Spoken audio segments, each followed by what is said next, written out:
Okay, today's walk is at the Round Mountain section of Deer Path Park, but I'm using the access off of Foothill Road. It's a little flag parking lot we have that offers access to a more wooded hiking loop than what is offered via the walk through Deer Path proper into Round Mountain. That trail uses two loops, and the Peterbilt Trail actually forks off of that and then comes all the way over to this side. But I personally enjoy a more wooded walk than walking through the two fields. So I'll leave that's the south side for you to explore and show you some things in the wooded side, or what we refer to as Point Mountain North.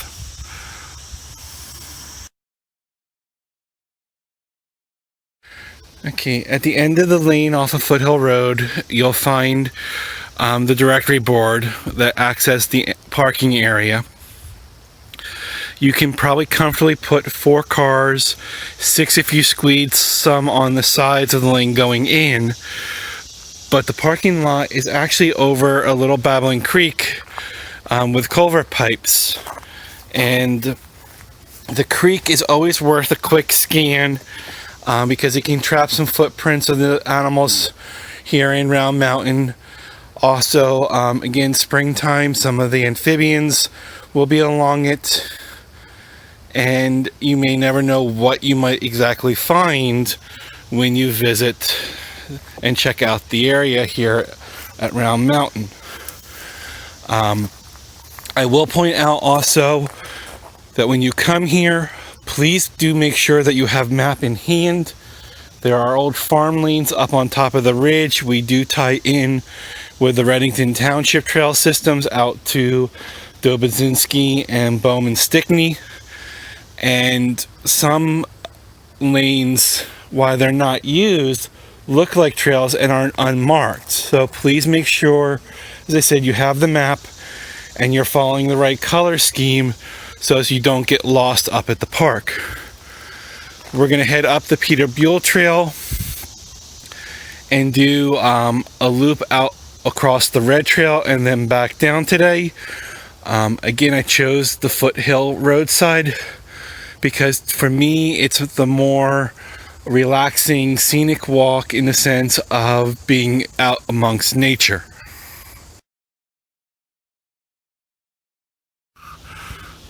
Okay, here up on the tree trunk is a slug, a gastropod, probably feeding. Been here quite a while because there's no little slime trail around it. Just probably trying to seek some shelter to avoid any predators and take advantage of any of the proteins it can find to feed on. You can see in this picture the little eye stalks. And like a snail, it just sort of moves with a body tug. So you could argue that like a snail, a slug has 1 foot, where it will throw out the front portion of its body and then pull the tail up to it by contracting the rear of the body. Again, it is sort of a decomposer, and time will make use or help create the new soil that the trees grow in.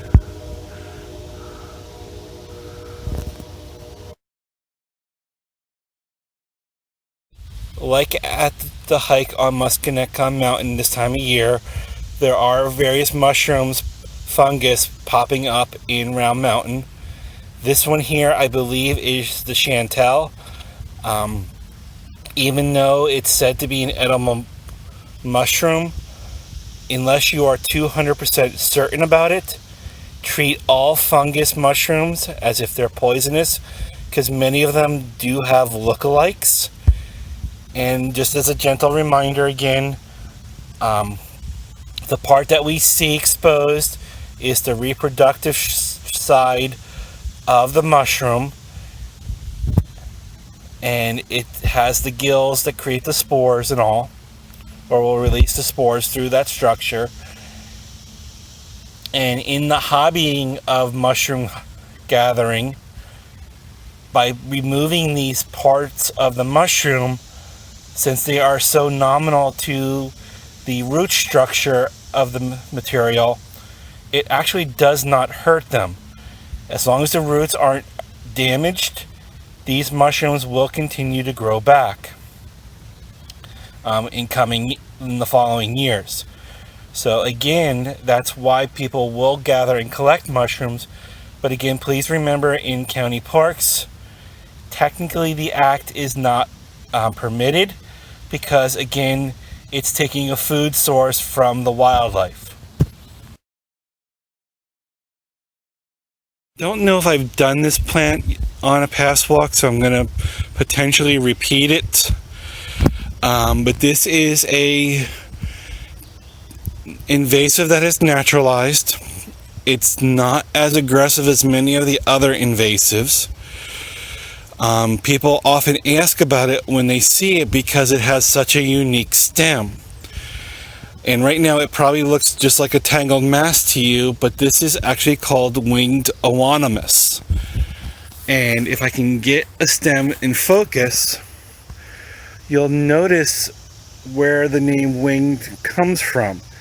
The stem has these appendages or extensions of the branch that give it 4 wings and make it feel like it's a square shape versus the rounded stem. It was brought to the US as an ornamental, and like I said, was aggressive enough that it escaped into the woods, but usually is only found in small little clusters. It does not actually take over a full landscape the way barberry or multiflora does. But once established, it does well enough that nothing knocks it out of its place. But again, it's called winged Awonomous.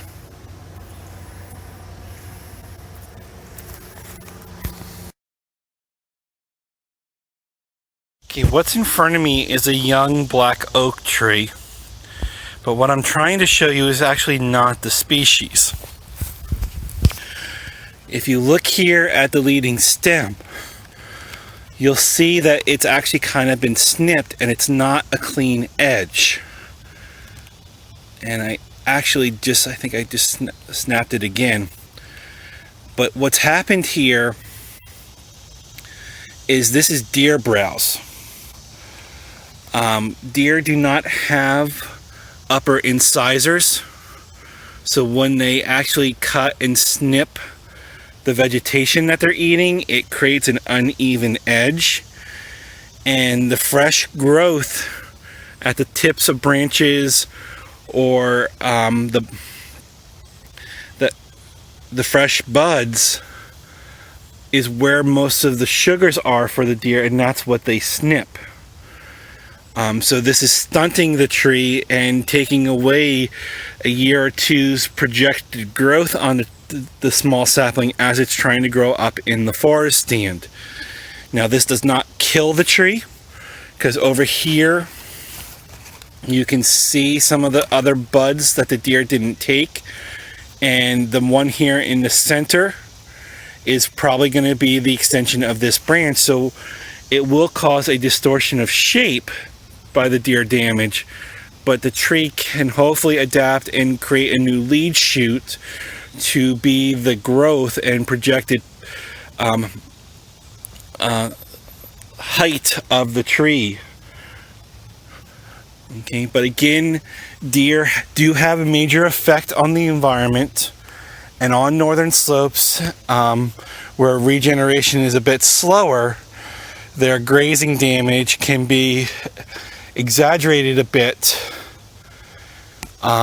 in the growth of the young trees and other plant material, and thereby allowing the other invasives to dominate in the understory.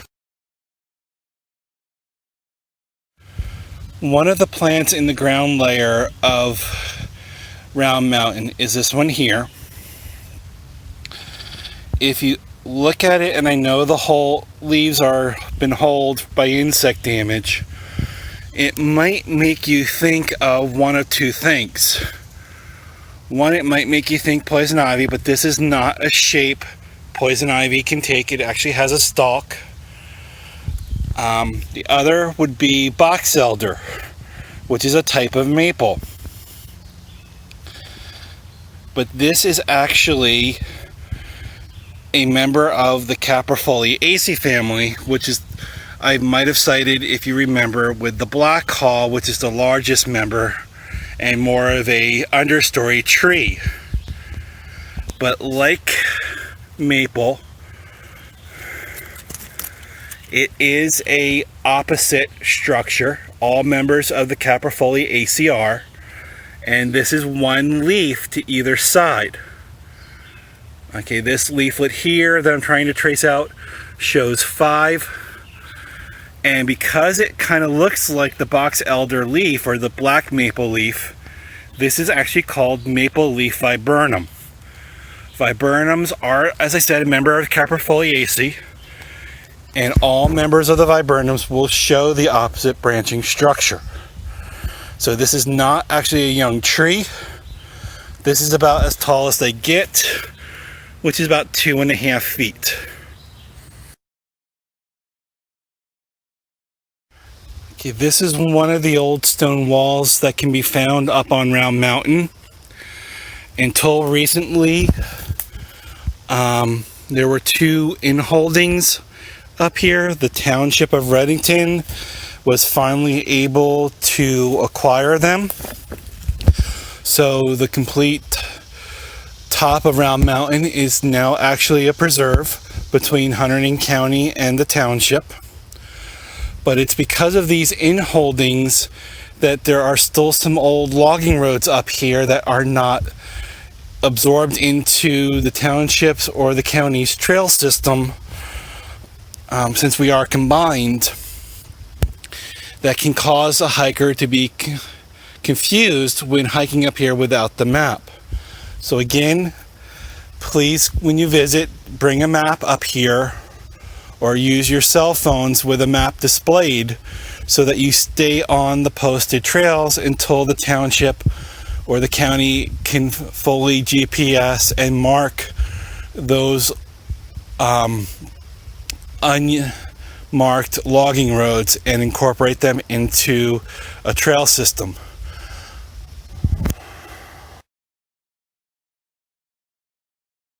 Okay, this is one of the intersections that can be confusing.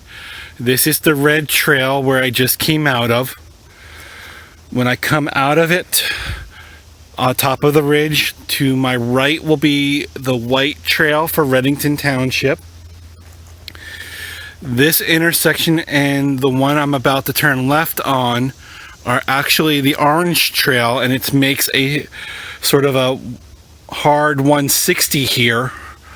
But that's actually the Peterbilt Trail heading off to the Round Mountain section over by Deer Path Park.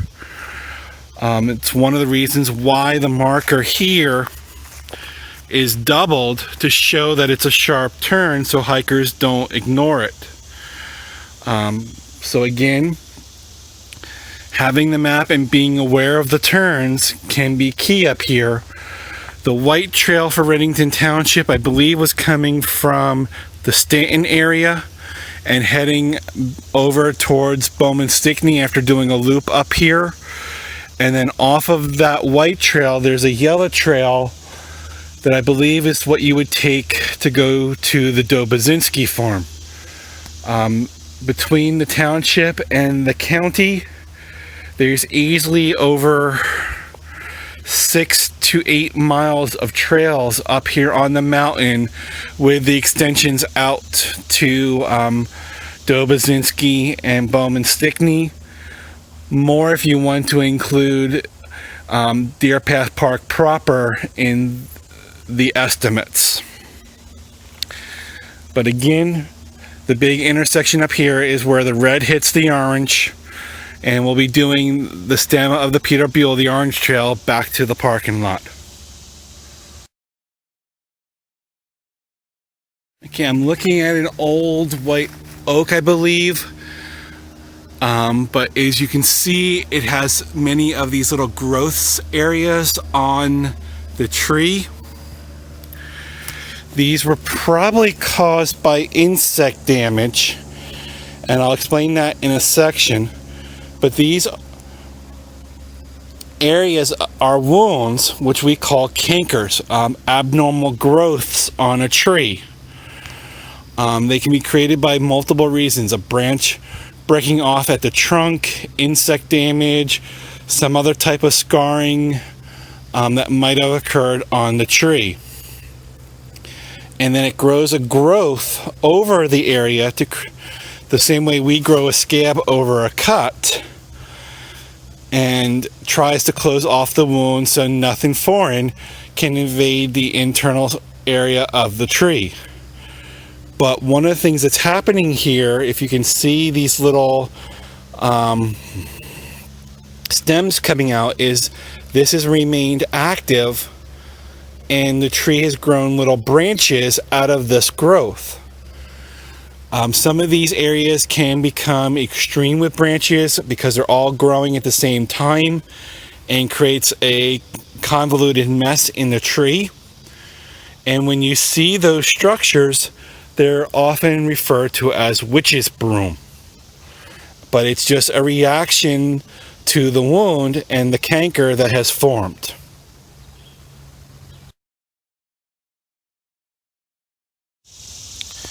Okay, like in the Sarolins, I did these. These are acorns, and as you can see, they've been chewed into with a hole on both sides to get into the nut material. All of them are done that way. And this is activity of flying squirrels. Chances are they're living up inside this tree. I've talked before about how the interior of a tree is dead. I can't really say what probably made this hole into the tree. Maybe it had a partner that fell over, exposed the hardwood inside, and it started to decay. But it's now basically hollowed. But these nuts are all based around that trunk hole, and there is some fallen material down there, so chances are they're up there sleeping right now, since the flying squirrels are nocturnal. So again, just proof of wildlife in the area, even though we haven't seen much mammalian or bird activity today. But they are present, and you just have to look for some details. More of the same activity going on. Again, this time it's with hickory nuts. The shells are not shattered. Again, all at the base of a tree. This one doesn't seem to be a home per se because it doesn't look hollow enough, but also has old woodpecker damage a little higher up. So again, they probably used the base of the tree as a stash where they would just stow the nuts for the winter time. And then that way, if covered by a snowfall, one quick dig, and then they have the whole revenue of their nut supply.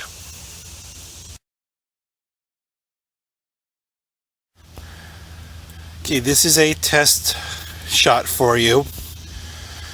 I will tell you it's a fern.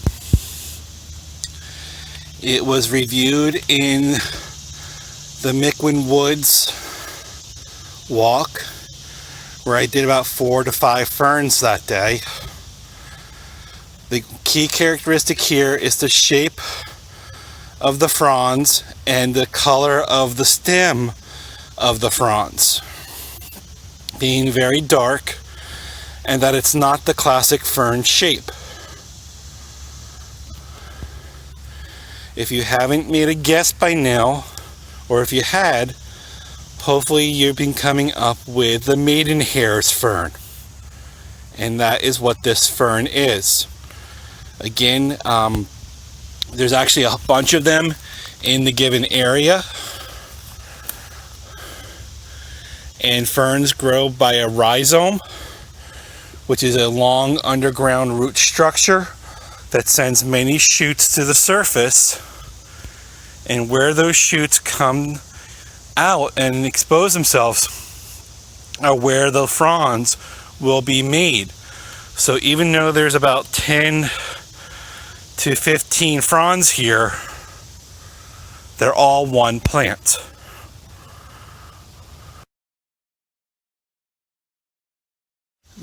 This should be an easy test tree for most. The smoothness of the bark should give it away. Fortunately, this one has had no scarring of the bark by people carving into it. Its leaves are a very simple leaf with a little bit of a serration and parallel veining.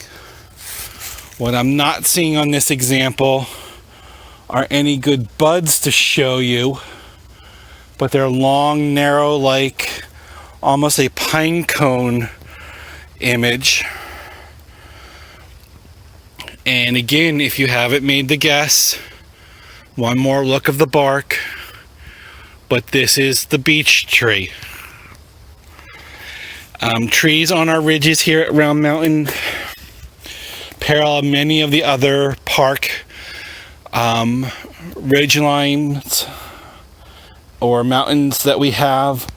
There's a lot of tulip trees, a lot of red and black oak, a few chestnuts, and a couple of hickories all here.